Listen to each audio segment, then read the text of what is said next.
the mounded earth bed. Here's something most gardening content won't tell you up front. The most effective first raised bed costs exactly nothing. No lumber, no screws, no trip to the hardware store. Just take the soil that's already in your yard, shovel it into a long mound, and rake the top flat. That's it. Now it's not going to look like the beds you see on Pinterest, and rain will gradually flatten it out, so yes, you'll rebuild it each season. But here's what it actually does. Soil drains better when it's raised even a few inches, it warms up faster in spring, and plant roots have room to spread without hitting compacted ground. Think of this as the version that proves the concept before you commit money to anything. Most people skip this entirely and go straight to building, and then they build the wrong thing. Don't skip it. The planter block system. What if the thing stopping most beginners isn't skill or budget? It's just the assumption that building a raised bed is complicated? Planter corner blocks completely remove that assumption. These are small bracket pieces, plastic or metal, with slots cut to receive standard 2x6 boards. You slide the boards in, stack as many layers as you need for depth, and the whole frame is done. No nails, no glue, no drill. The total build time is genuinely under 30 minutes. A basic setup, two 2x6 boards, a set of corner blocks, 6 cubic feet of soil, comes in under $50. The one thing worth knowing is this system starts to flex when you push past 6 feet in length, so keep it compact. For a first bed, a balcony setup, or a situation where you might need to relocate the whole thing, nothing on this list beats it for speed and simplicity. The hard part is filling it, and that's a good problem to have. The classic wood frame.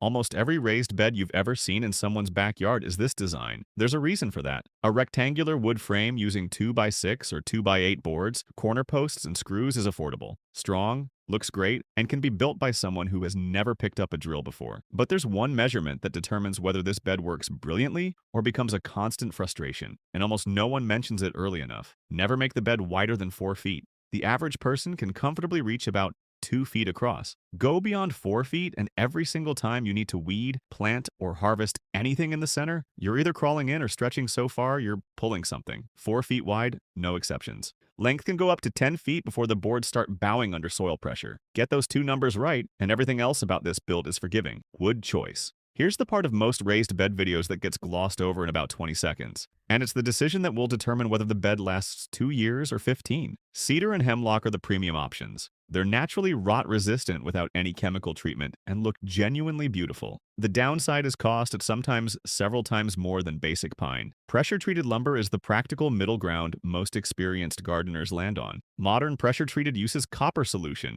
not the arsenic-based formula that caused concern decades ago. Copper has actually been used in gardening since the 1800s and is still sprayed on commercially grown produce, including organic. Beds built with proper ground contact rated pressure-treated lumber regularly last 10 years or more, even in hot, humid climates. Untreated pine in those same conditions, 2 to 3 years before it starts falling apart.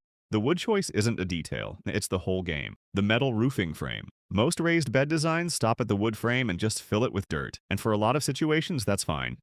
But there's a version of this build that's noticeably stronger, lasts significantly longer, and almost nobody talks about, and it doesn't require any extra skill to pull off. Instead of leaving the inside of the frame exposed wood, attach metal roofing sheets to the inner face of the 2x4 frame. This does something structurally important. It spreads the outward pressure from the soil across the entire metal panel instead of letting it concentrate on the wood joints. The frame gets dramatically more rigid. Use roofing screws with rubber gaskets. Those gaskets seal the hole around the screw and stop moisture from wicking through into the wood behind it.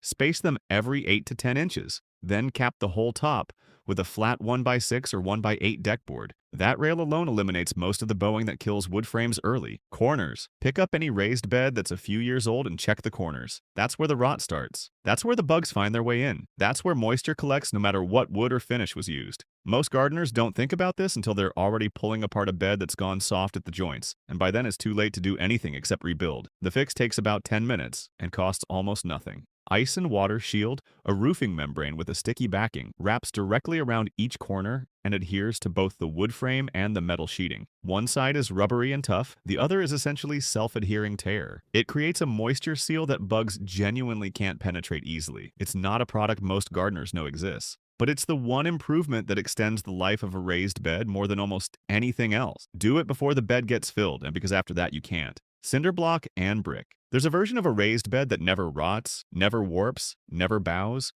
and requires 0 annual maintenance. Most people don't build it because it sounds complicated.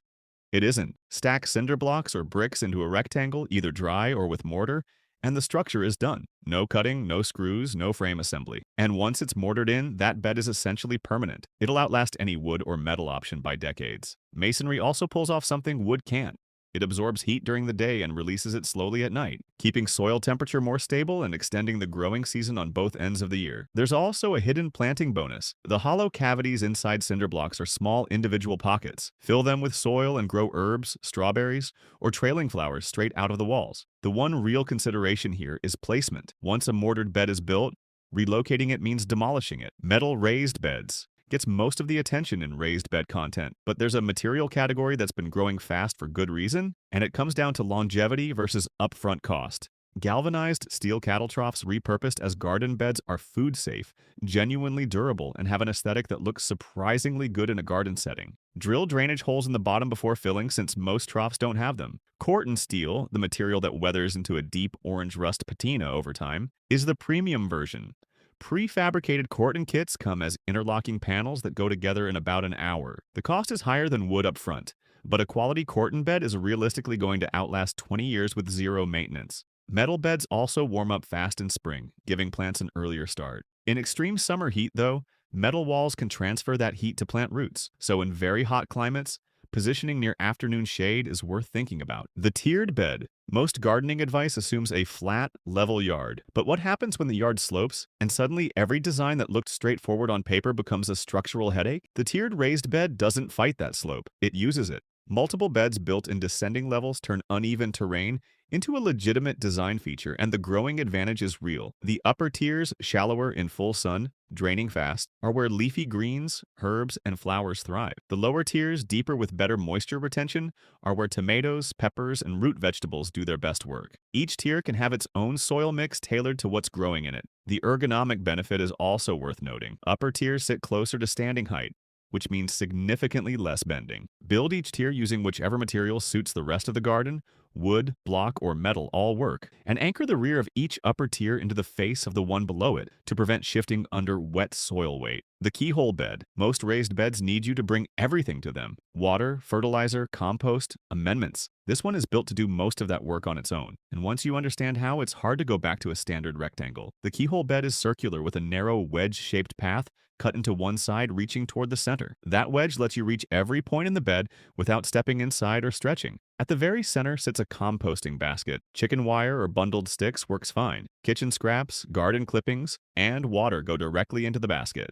As material breaks down, nutrients and moisture migrate outward through the soil in every direction, continuously feeding the surrounding plants. Build the outer wall from brick, stone, or wood to around 2 to 3 feet high. Fill in layers, sticks at the bottom for drainage, then alternating soil and compost. Plant in a radial pattern around the basket. In dry climates especially, this setup reduces watering needs significantly. The rest of the beds on this list are containers. This one is a system. The Hugel culture fill. Here's a problem that hits almost every first-time raised bed builder hard, and usually not until they're already standing in front of an empty bed, realizing what it's going to cost to fill it. A 4 by 8 foot bed at 16 inches deep needs roughly 30 cubic feet of soil. Multiply that by several beds, and the soil bill starts looking uncomfortable fast. The Hugel culture method solves this without cutting corners on growing performance. Fill the bottom 6 to 10 inches with logs, branches, old firewood, pruning clippings, anything woody. That material is going to decompose into rich organic matter anyway. Putting it in the base of the bed reduces the volume of purchased soil needed, cuts cost, and as the wood breaks down over the following seasons, it feeds the soil above it with a steady release of nutrients. Wood also holds moisture like a sponge, releasing it slowly during dry spells. The watering frequency drops.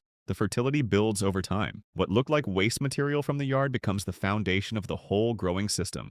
The square foot method building the bed is only half the question. The other half, the one that determines whether the bed actually produces well, is what goes inside it and where. Most beginners either plant too densely and choke everything out, or plant too sparsely and waste half the growing space. The square foot gardening method removes that guesswork completely. Divide the bed into a grid of 1 foot squares using string and nails along the frame. Each square gets a set number of plants based on size.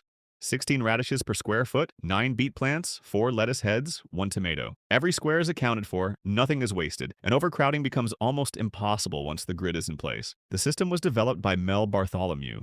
and is particularly powerful in raised beds because the defined grid matches perfectly with the defined edges of the frame. For a first-time grower filling a new bed, this is the difference between a productive season and an expensive experiment that doesn't quite come together.